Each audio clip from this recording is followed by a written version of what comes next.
What's going on, everybody? Happy Sunday, Anon here, and we're going to do a little bit of an educational video on why the price of Pokemon is what it is and why it's not going to come down, and also why there's a lot of product in the reprint, but people aren't seeing.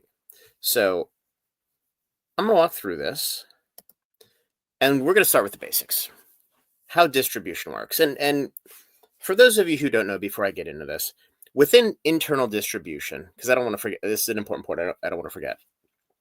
Every rep has their own portfolio of customers, right? They are effectively, generally speaking, given an allocation within the company, and then they have to allocate to their customers. So when I talk to one of my reps, he may or she may tell me that this is heavily allocated. I don't have much product. That doesn't mean the distribution or the distributor didn't get much product. It just means that individual person didn't get much for their group of clients. And I'm going to walk you through, generally speaking, why that is, especially right now. So let's start from the top. The Pokemon Company, and I've used extremely round numbers. I don't know any of this stuff. I am the most clueless person in the space on YouTube. So I just totally made these numbers up. So manufacturing, Pokemon Company. US cards are manufactured in North Carolina. So they're effectively three different ways, large silos, if you will, that the Pokemon Company gets their cards to market. And I'm just going to focus on booster boxes here. So you have traditional distribution. So this would be your Southern Hobby, PhD, who's Peach State, Alliance, GTS, Magazine Exchange, Madel, ACD, Gold, I forget who they are, in Sacramento. There's another group that's more of a coin dealer in New York. There's a handful of other smaller ones, but I ran out of space on Excel, so whatever. The price point, generally speaking, that they buy from Pokemon is $80. That $80 is $80, regardless of whether the box price is $1,000 or the box price is $100. That, generally speaking, doesn't change. Now, if a release comes out and a distributor wants to go to Pokemon and buy from Pokemon Center, which can happen. So, for example, with Surging Sparks, Pokemon Center had sleeve boosters. I talked to one of my distributors. They said, yes, let me get with Pokemon Company. They ordered me, I think it was like 40 cases of sleeve booster packs that they got from Pokemon Center. My cost wasn't the release cost anymore because there's obviously cost of storage, cost of moving things back and forth the second time, shipping, etc. So that's something that can happen as well. Unfortunately, not an issue right now because Pokemon Center has nothing. So anyway, generally speaking, price point is somewhere around $8. Just put a pin on that. So distributors buy $80 from the Pokemon Company. They go to their retail customers. That would be local game stores, online retailers, rip and shippers. Now, some distributors don't deal with rip and shippers. They don't deal with online stores. They're a little bit more stringent on requiring brick and mortar proof. But the Pokemon Company, generally speaking, doesn't care. Wizards of the Coast, they want you to have play space, etc. Generally good. Sometimes it's bad. But they are also not exactly cutting edge in the world that we live in here. So, in a normal world, I would buy from my distributors on average, just say $95. Now, my price could be as low as $87. My price could be as high as $101.25, depending on the distributor, the time of year, the way the wind's blowing. Not really relevant, but the point is the distributors are making probably 30% direct margin on these. Before, again, I don't pay sales tax, I don't pay shipping, so that's a ship price for both of these. So there's a reasonable margin where at the end of the day, the distributors are going to probably run 7 to 9% income or EBITDA margin on their business as a whole. Just put a pin in that. So, and then when I get my boxes, this is where most of the sales have been over the last 2 years at 110, you see 105, 195, 90, whatever the price is. But most of the sales are sold by the traditional distribution route from local game stores because we're not beholden to MSRP. So that being said, let's move to the big box distro. And this is where things start to get a little effed up. So you have Excel Marketing, who Uh, they stock Target. I believe they stock GameStop as well. If I'm not right on that, feel free, but I know they did at one point in time. I just don't know if they do currently. I assume they do. And then you have MJ Holdings, who stocks Walmart. They also own GT Collectibles, who is one of the largest scalpers on Walmart today. So their price point is going to be slightly less than $80.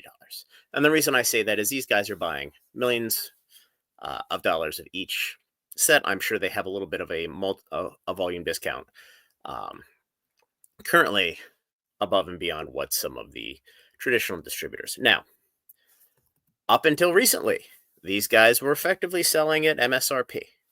Um, they weren't selling much because the price of the boxes and the products were so far below MSRP. Nobody in their right mind is going to spend money on Walmart for 161 if they can buy it for their LGSs or Amazon at 110, or if they can buy it on Pokemon Center at 161. So that takes me to my third outlet, is the direct to the consumer, which is your Pokemon Center and your Pokemon vending machine. So Pokemon Center, if it's there, it's MSRP. The vending machines, if it's there, it's MSRP. So that's Pokemon basically scalping, taking 100% of the profits for themselves. Now, very, very small part of the market, but it is relevant. So now that we've talked through how the system normally goes, this is why the system right now is fucked. So in the restock, the Pokemon company has sold these boxes at the exact same price they did before. If you're curious about bundles, bundle prices somewhere between $16 and $17 to distro.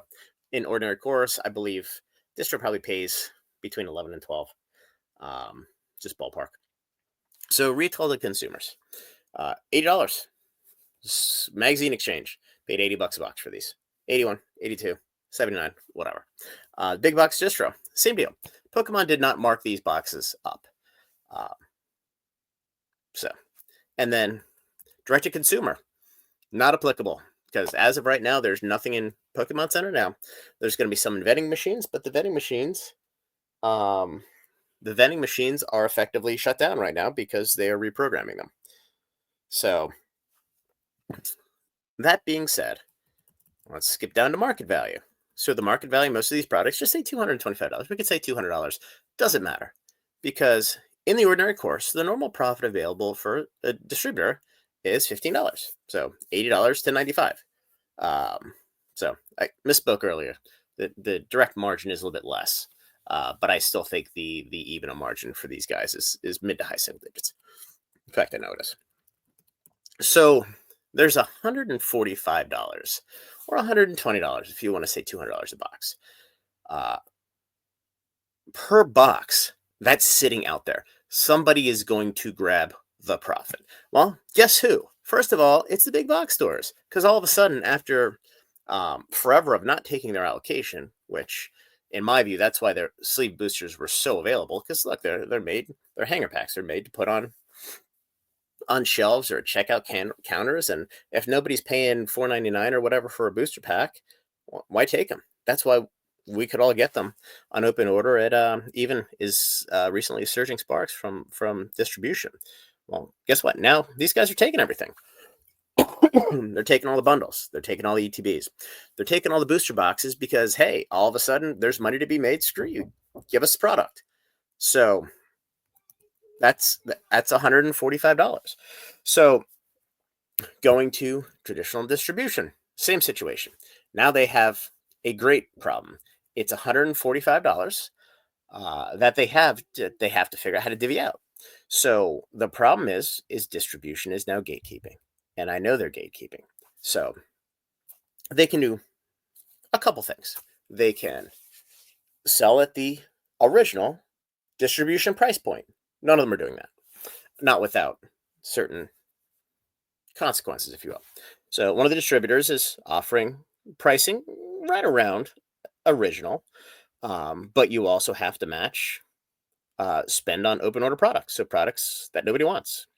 So that's a nice way of them to gain liquidity in product that's just sitting there. There are distributions such as right here. This is Magazine Exchange. I love these guys. I'm not throwing shade at any of these guys. These are all business decisions they're making, and it's the world we live in. Because at the end of the day, it's the LGS who's getting screwed. So $189 for Surging Sparks. $159 for Twilight Masquerade. They paid $80 for these, $82, $81, whatever it is. Um, they weren't upcharged. They're also limiting it to two per account. So they're creating artificial scarcity by posting this.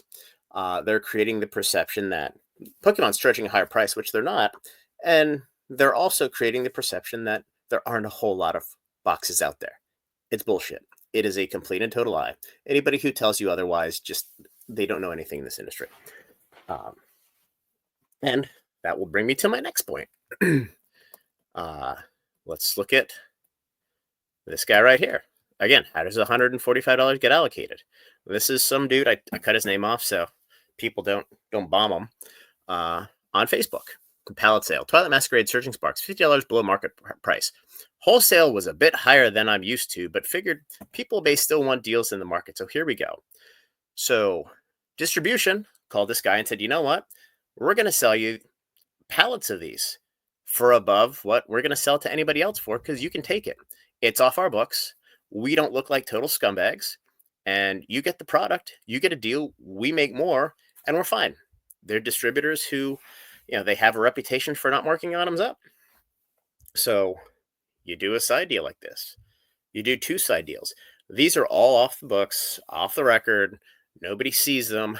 And the poor little old LGSs are like, well, I only got a case. Why isn't there any product? Well, there's no product because all the distributors are maximizing how much they're going to make, and you're not tall enough for the ride. That is the problem because Pokemon has a problem with this, and they're not regulating this, and they're not controlling it. So at the end of the day, I don't blame any of these parties here for maximizing how much they're going to make. I blame Pokemon for being a disaster right now. And here's the other piece. So we have Journey Together. Look at this. $203.99 from, let's see. Oh, GT Collectibles. Let me go to my trusty little thing here. Big Box Distribution, Walmart, MJ Holdings. Oh, they own GT Collectibles. And Dr. Applesauce put this out a couple days ago. I put this out a little over 2 months ago. But yeah, so these guys are buying the boxes at sub 80 and they're selling them for 204. So they're not distributing. They're going direct to consumer, and these motherfuckers are pocketing 140% margin on this. And they don't give a shit. They're not providing play space. They're not providing a service. They are ripping your face off, maximizing their profit, and the Pokemon company is allowing them to do so. So, the reason why we're in this situation is because the Pokemon company is not doing, they're not doing what they should be doing. Now, do they care? They may not.